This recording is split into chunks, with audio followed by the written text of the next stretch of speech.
One of the best things we can do is acknowledge that there's a loss, normalize the changes, and plant seeds of hope that it can get better. And it may never be the same, but that doesn't mean it can't be as good or better than it was before. And so when working with an individual or a couple, it may mean that they need to change positions to make it more comfortable for one of them. They may need to introduce toys where toys were never a part of their life or play before, but it can help enhance their sexual connection and help enhance orgasm or pleasure. They may need to know again about taking time, that using lubricants and using moisturizers or using a penis pump can help enhance the way that they experience their sexual relationship.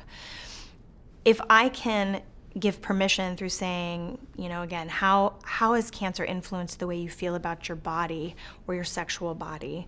On a scale of 1 to 10, how distressed are you about the sexual changes your body has experienced? I've just both normalized and given permission to that patient to be a sexual being, and that we are a place that is open to conversation about that with our patients. And then if they say, yes, I'm struggling, I can ask this simple question: can you tell me more about what your concerns are? Are you having any changes in your erectile function? Are your bowel habits changed that make it uncomfortable? Or are you nervous about having intercourse because you're worried you're gonna have loose stools or you're gonna have urine?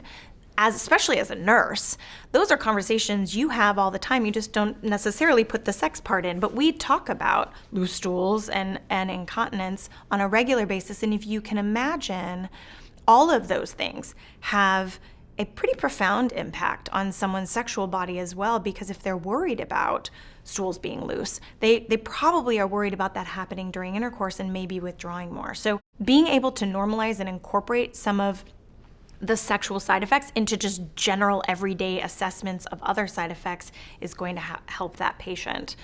Other things I might advise the patient, other than acknowledging and grieving the loss and being willing to redefine the normal, is it is going to require some uncomfortable conversations. A lot of our patients don't have open conversations with themselves or their partners about what they want or what feels good and what doesn't.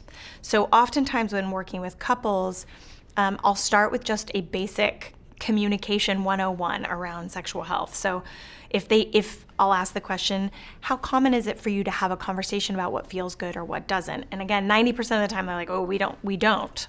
Well, how do you know if it feels good? And then we'll go through, there's body cues, arching of the back or breathing changes. And I said, all of those things probably stay intact, but it's important to know how the body has changed. So I'll give them a green crayon and a red crayon, and we draw a stick figure. And for both of them, the one with cancer and the one without, I say red means no and green means go. On the stick figure, show your partner where it feels good to be touched and where right now it doesn't necessarily feel good to be touched. Because oftentimes, especially with our breast cancer patients or gynecological cancer patients, there's this assumption that because the breasts don't feel good to be touched, that they don't know, like nothing's gonna feel good to be touched, or they don't know where to touch.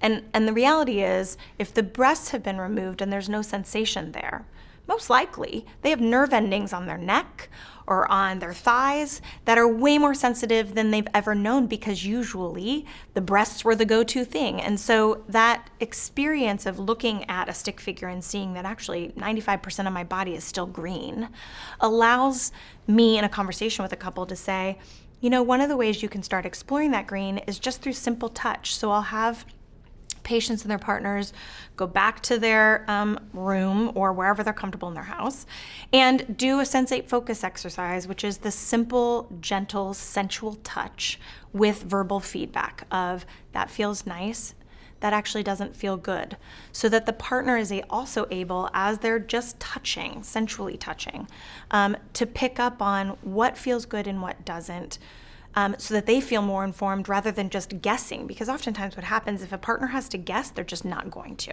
And then they either don't initiate, and the person with cancer is feeling like they don't want me anymore, I'm not attractive, they never initiate anymore. And it's not because they're not attractive. 99% of the time, it's because they're scared that they're going to hurt them, or they don't want to offend them, or they don't want to come on too soon. And so this exercise can allow it to be pretty neutral, and both parties have to take part in it. So the woman who is diagnosed with cancer has to do the sensate focus exercises on her partner who doesn't have cancer, and they both have to give those verbal cues to kind of normalize and even the playing field. Other ways I would say, for a person diagnosed with cancer to communicate about what they need related to sexual health is state a fact, a belief, a feeling, and then an action.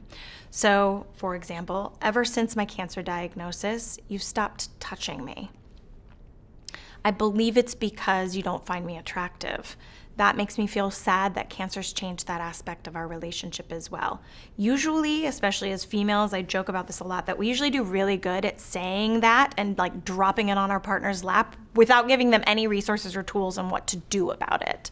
So where we really need to challenge our patients and their partners to focus is also on the action. What do you want from them? So ever since my cancer diagnosis, you've stopped touching me. I believe it's because you're not attracted to me. That makes me sad that cancer has changed this aspect of our life.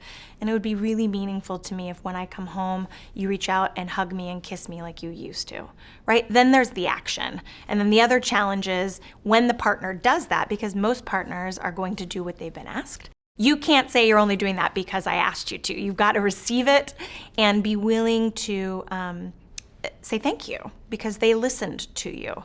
And the same should go for the partner, because oftentimes when somebody's diagnosed with cancer, they're so focused on all the ailments or the things going on or all the other noise in the world, getting the laundry done, getting the kids to where they're going, that they aren't necessarily focused on their partner has lost something in this as well and is grieving as well and may need touch themselves when they're hurting or struggling. And so similarly, I would have the same challenge for the person with cancer to make sure that they're being intentional about affirming and touching and connecting to their partner as well.